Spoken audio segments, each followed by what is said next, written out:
Bonjour à tous, bientôt on va rentrer dans la semaine sainte et c'est bien aussi de voir la signification. La semaine sainte commence avec le dimanche des rameaux et ça va durer une semaine. Mais dans la semaine, il y a 3 jours vraiment très importants. C'est jeudi saint, vendredi saint et samedi saint. Le jeudi saint, le Seigneur va instituer l'Eucharistie, le repas du Seigneur, la Sainte Seine comme on dit. Et vendredi, ça sera le jour de la Passion. Et samedi, ça va être le grand silence. Voilà, on peut dire comme ça. Le silence de Dieu, le silence de... Voilà, il n'y a rien. C'est la mort. C'est la mort, c'est le deuil.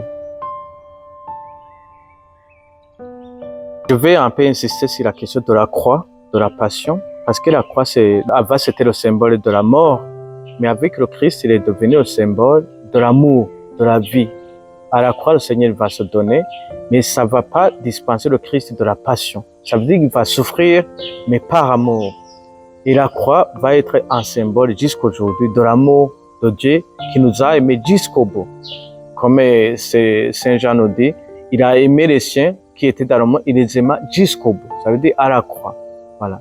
Et ce vendredi, ça nous aide aussi à accueillir cette question de la passion, de la souffrance.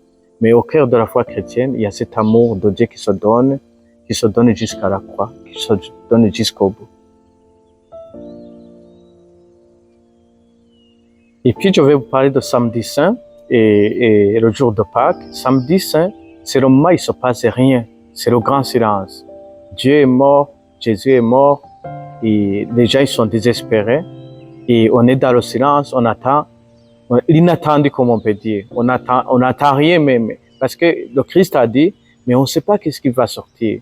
Et en fait, ce silence est très important pour qu'on puisse en fait accueillir aussi le silence dans nos vies. Ce qui est difficile, on n'a pas toujours les mots dans la souffrance, mais le silence nous permet d'accueillir aussi la réponse du Seigneur dans le secret. Et après, on va célébrer, bien sûr, après-midi, le soir, on va célébrer la résurrection avec la veille pascale qui va aller jusqu'à dimanche aussi. On va célébrer la puissance de la résurrection, la puissance de l'amour sur la mort, la puissance de la vie, la puissance de la vie de Dieu qui va nous montrer en fait qu'il est ressuscité pour nous, pour la vie éternelle. Et aussi, ça nous invite à accueillir cette puissance dans nos faiblesses, cette puissance dans ce qui est difficile, contre le péché, et le Seigneur va ressusciter pour nous donner cette vie éternelle. Et chaque Pâques, ça nous rappelle que Dieu vient ressusciter avec nous. Il vient nous ressusciter aussi dans tout ce qui peut être mort aussi en nous, tout ce qui a besoin d'être vivifié.